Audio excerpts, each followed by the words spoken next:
Well, today I have Dhara joining me back again for a second part and a real insight into her life and why this topic is so passionate to her.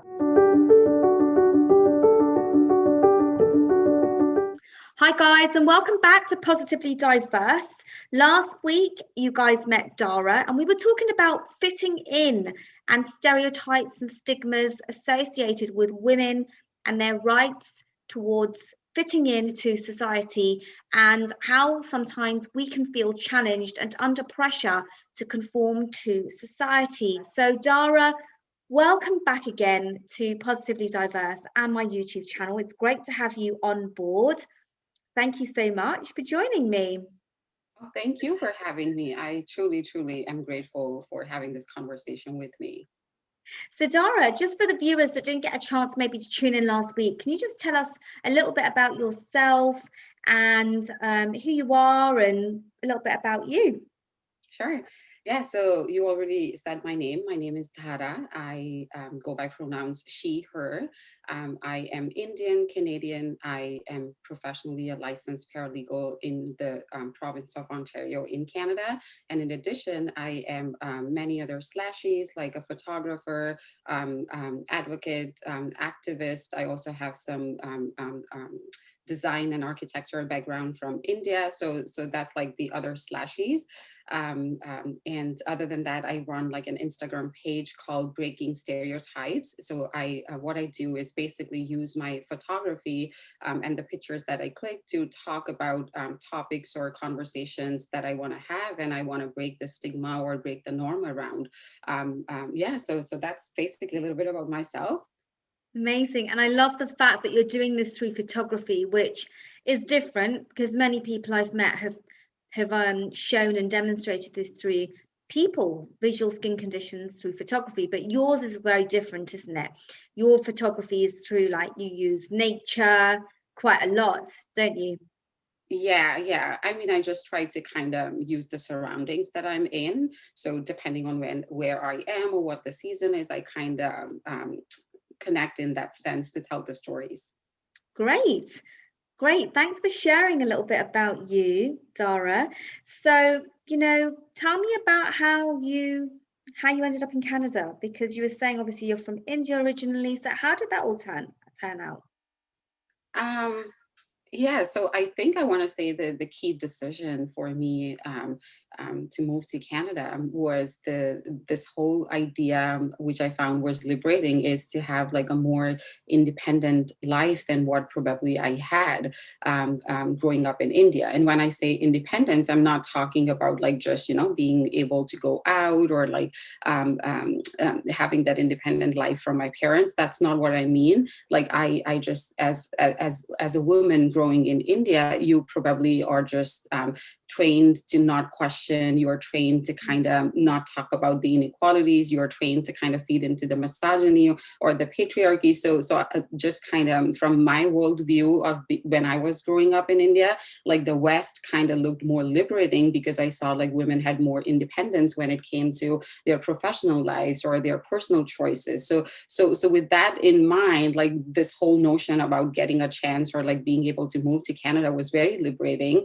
And so I kind of moved. But again, like it's so interesting and it's so fascinating that your worldview kind of just shifts once you kind of, put yourself in a different location, like a different social location. So yeah, it's been an interesting journey from what I thought life would be to now what I actually live as an immigrant. And how has that journey been interesting for you? What's been so different? What stood out for you? Um, so again, like when I said like having more independence than India, I Yeah, just want to clarify that I'm not saying that everything's yeah, bad back home or like everything's amazing and perfect in Canada. I'm not saying that. But to me at the time, like just this whole notion that like, having a professional life and like not revolving around my marital status or like my gender was liberating and fascinating, right? So now like that the shift in terms of like I've spent like over 8-9 years in Canada. Obviously that has shifted, and like it is liberating because at the end of the day, like I'm able to have a voice. I am able to kind of address and like say for myself, and like I obviously I'm still judged within the community for like having a voice, but still like my social circle is not just like South Asians, right? Like so in that sense, like it has shifted, and I have learned like from people, like making friends from people from across the globe. So in that sense, like it has been fascinating. It has given me a voice, and it has given me the language, like the tool to be able to kind of pinpoint and be like, okay, this is me feeding into patriarchy, or this is misogyny. I think that shift happens like once you pull yourself out from like this whole society or this whole group that kind of just revolves around it, right? Like you're not able to kind of see yourself, but like once you kind of pull yourself out and like put yourself in a different group of people, you are able to kind of name it. You are able to kind of be authentic to yourself in that sense. So essentially, do you feel like you fit in when you were in India, or do you feel you fit in more so now in Canada? Honestly, Or do you feel this whole phrase fitting in is not actually applicable to both? Because India's your home country, Canada isn't, yet you felt that you couldn't fit in due to social norms, society norms and expectations in India. You removed yourself from that situation, but do you wholly fit in Canada either? Yeah, no. So thanks. Like that's a great question.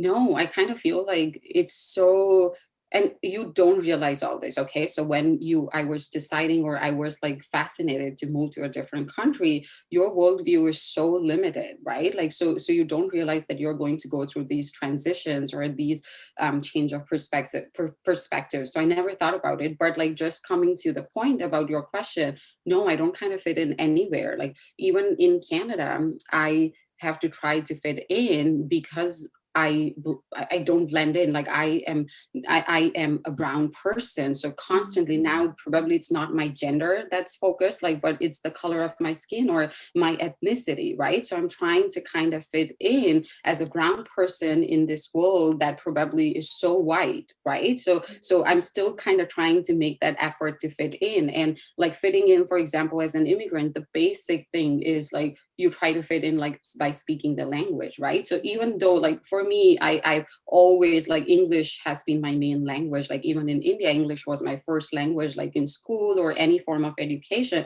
But I also, in addition, spoke other languages. So obviously, I have an accent, and that's what like kind of kind of just makes me a misfit here, and I have to constantly make an effort to kind of fit in. So even though really I've spent like 8-9 years in Canada, I always get asked questions like, but really, where are you Where are from? you from? Right? I get that. Yeah, so I mean, like in that sense, like it's not like I moved from India to Canada and now I don't have to kind of fit in. I still am trying to fit in. So yeah, but again, like because I have moved and like I've not spent those last 9 years in India, I still like when I go back, like I'm now even more trying to fit in because I don't fit into the stereotypes of being like an Indian girl or like an Indian person. So I want to say like fitting in definitely is evolving. It changes, like even with as a person, you're trying to fit in at different stages of your life, like in different ways. And like as an immigrant, I kind of feel like as an imposter because I don't belong anywhere. Like everywhere that I'm going, I'm making an active effort. Like sometimes it's related to my gender, sometimes it's about the color of my skin and ethnicity. So really, I kind of feel like fitting in is evolving, and I'm sure like you would have a lot to add, like growing up as a first generation immigrant. I'm sure, like as you said, you get that question, so I would love to hear from you. Yeah, no, it's the same kind of thing, Dara, same kind of experience. People will say, oh, but where you're from. I like to put it into humor, and I know what they're asking, and Oh, I'll say, exactly. I'll be like West London. and they look at me, you know, because they don't expect that response. And you know that the second question is coming, but you know. And I suppose people get confused with me as well, because when they realize I speak Spanish, that just throws the spanner in the works. They're completely confused, you know, like, hang on a minute, she's Indian, right? And I get this a lot on my Instagram. She's Indian, but she speaks Spanish. Where is she from? And you know, it is quite fascinating, and it does humor me a lot, because I'm Punjabi, I'm Indian, Sikh, being brought up in London and in the UK, and I've never really questioned my identity. You know, this is who I am. And you know, I think a lot has to do with where you are from. So London's very cosmopolitan, depending on where you are. I mean, I'm in a very cosmopolitan area, very mixed, very diverse. So, you know, if you're going out to the countryside, if that's a different question, really, isn't it? You've got, like, you know, you don't have a lot of diversity and representation at all. So it does, a lot of it does depend on where you are. I you know, quite fortunate in the sense that it's very mixed here where I am. So yeah, that helps blend in. And in the same way, I suppose, you know, like when I'm traveling around different countries, where I travel to just makes me feel, yeah, it does depend on how secure and comfortable I feel. You know, when I flew out to New York, my God, it's so diverse in some areas. You're like, no one even looks at you. Like, people are so, they just get on with their own stuff. You go to certain parts of West London, you will get looked at depending on where you are, how you're dressed, you know. So it all depends on your social dynamics, you know, dynamics of where you are, and your location as well, and where you what environment you're living in, essentially. That plays a big part. I think this topic is just really interesting, because it does fall back to where we're from, our backgrounds, our accents, our skin color, what we look like. And this definitely does play a huge part in how we feel we fit in as well, because if you do stand out, you know, you are going to be asked questions, and you are going to sometimes eventually question yourself as well. And you've highlighted some really good points today in today's discussion about this. And, you know, I'm sure there's so many people that are going to watch this that are going to resonate, and they're going to understand, living in other countries, living in other cities, what life is like, you know, and how challenging it can be when you don't actually fit in. If you have any questions that you want to ask Dhara, or you have questions for me based around stigmas and judgment and the South Asian culture, please pop it in the comments below.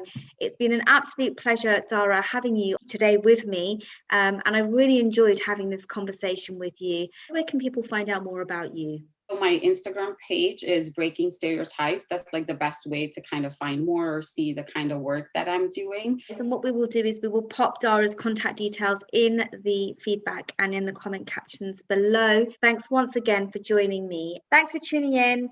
See you next week, guys. Take care. Thank you guys for watching my YouTube channel. I hope you enjoyed the content for today. If there's something that you want to watch, something you want to see, something you want to hear, or you want to share a story with me, don't forget to pop it in the comments below. And if you like the video you saw today, don't forget to hit the like button below. Thanks for tuning in, and see you next week.